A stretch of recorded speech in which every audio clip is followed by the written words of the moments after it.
Coba tanya dompetmu, pernah nggak sih? Lagi scrolling Instagram, terus tiba-tiba muncul iklan. Iklannya bukan iklan pemutih selangkangan atau peninggi badan, tapi iklan seorang cowok necis turun dari mobil sport. Sambil senyum pamer gigi, dia bilang, saya bisa begini cuma dari trading di rumah. Lalu layar berubah jadi grafik lilin-lilin hijau, naik ke langit ketujuh. Di kepala kita langsung terngiang, gila, gampang banget kayaknya cari duit. Kita langsung merasa, inilah jawaban atas doa-doa kita setiap tanggal 25, saat cicilan KPR dan tagihan kartu kredit mulai mengirimkan notifikasi mesra. Kita membayangkan hidup seperti dia, kerja dari kafe di Bali, cuma modal laptop dan wifi. Kenyataannya teman-teman, seringkali tidak seindah itu. Dunia trading dan investasi itu lebih mirip arena gladiator daripada taman bunga.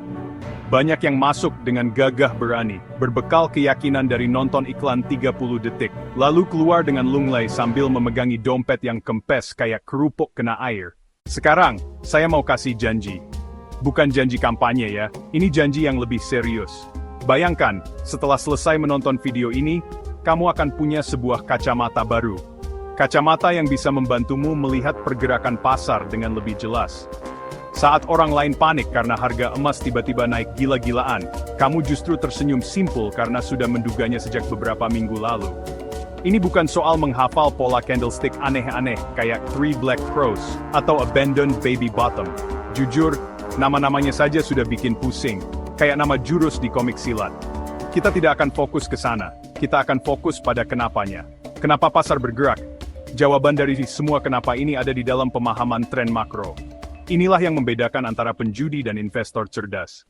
Mari kita kenalan dengan Budi, nama samaran, biar yang asli nggak malu. Budi ini representasi banyak dari kita. Usianya 32 tahun, kerja di salah satu gedung perkantoran di kawasan Sudirman, Jakarta. Suatu hari saat makan siang di kantin, teman sebelahnya sebut saja Joko pamer. Gila Bud, semalam gue cuan 5 juta dari trading saham XYZ. Cuma liatin grafiknya doang, pas garisnya motong ke atas gue beli. Langsung terbang.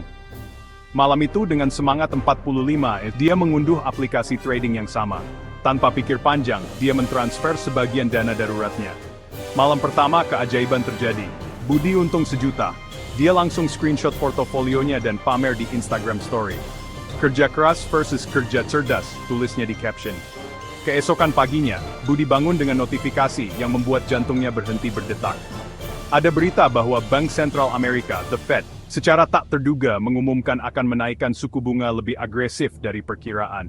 Dalam sekejap, seluruh modalnya, termasuk keuntungan semalam, ludes. Budi hanya bisa terduduk lemas di pinggir kasur. Jadi, apa pelajaran dari kisah tragis Budi si korban garis? Pelajarannya adalah kita perlu memahami 2 mazhab utama dalam dunia analisis pasar, analisis teknikal dan analisis fundamental. Analisis teknikal adalah ilmunya Joko, fokusnya murni pada data pasar itu sendiri, harga dan volume. Para penganut teknikal percaya bahwa semua informasi yang dibutuhkan sudah tercermin dalam pergerakan harga. Di sisi lain, ada analisis fundamental, yang kakaknya adalah analisis makro. Kalau teknikal itu melihat apa harganya lagi naik atau turun, maka fundamental dan makro bertanya kenapa. Analisis teknikal itu seperti GPS yang memberitahu kita kapan waktu yang tepat untuk belok kiri atau kanan, kapan harus masuk atau keluar dari pasar, timing. Namun, analisis makro adalah peta besarnya. Ia memberitahu kita tujuan akhir perjalanan kita. Ia yang memberitahu kita bahwa jalan di depan sedang ada perbaikan besar-besaran karena longsor. Kisah Budi adalah contoh orang yang terlalu percaya GPS tanpa melihat peta besarnya. Tanpa pemahaman makro, analisis teknikal menjadi sangat rapuh. Oke, sekarang kita masuk ke bagian dagingnya. Kalau kita mau jago baca tren makro, ada beberapa kamus atau data ekonomi penting yang wajib kita pantau. Anggap saja ini adalah panel instrumen di kokpit pesawat kita. Pertama dan paling utama adalah suku bunga bank sentral. Di Indonesia ada Bank Indonesia atau BI, dan di Amerika ada The Federal Reserve atau The Fed. Keputusan mereka soal suku bunga ini sakti mandraguna loh. Gampangnya gini. Suku bunga naik, ongkos pinjam uang jadi mahal, orang jadi malas utang dan lebih suka nabung. Data kedua yang wajib dipantau adalah inflasi, atau Consumer Price Index, CPI. Ini adalah data yang mengukur seberapa cepat harga barang dan jasa naik. Gaji kita mungkin naik 5%, tapi kalau harga mie instan naik 10%, kita tetap makin miskin. Selanjutnya ada data ketenagakerjaan.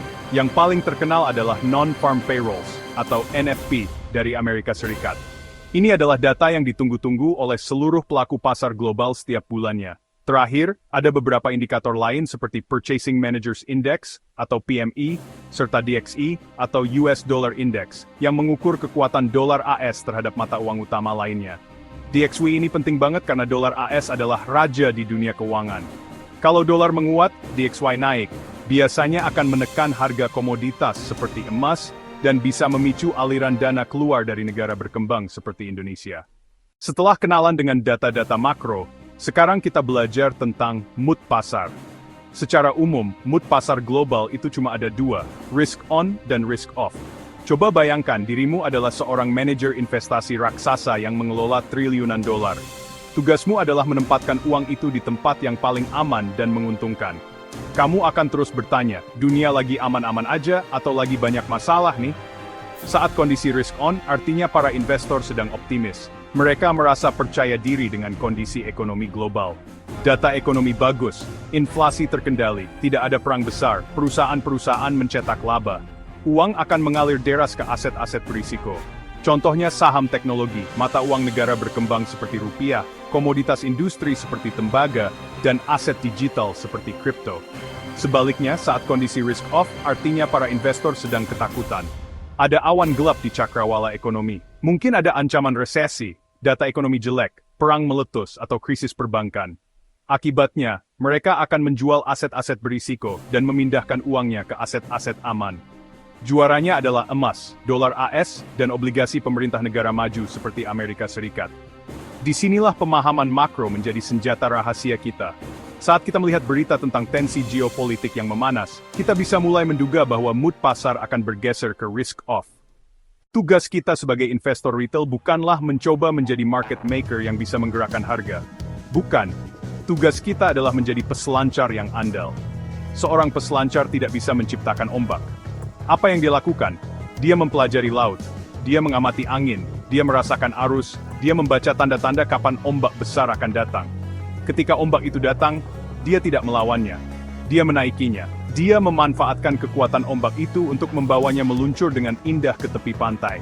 Itulah kita di pasar keuangan. Tren makro adalah ombaknya. Kebijakan bank sentral, data inflasi, ketegangan geopolitik, itu semua adalah kekuatan alam yang menciptakan ombak besar di pasar.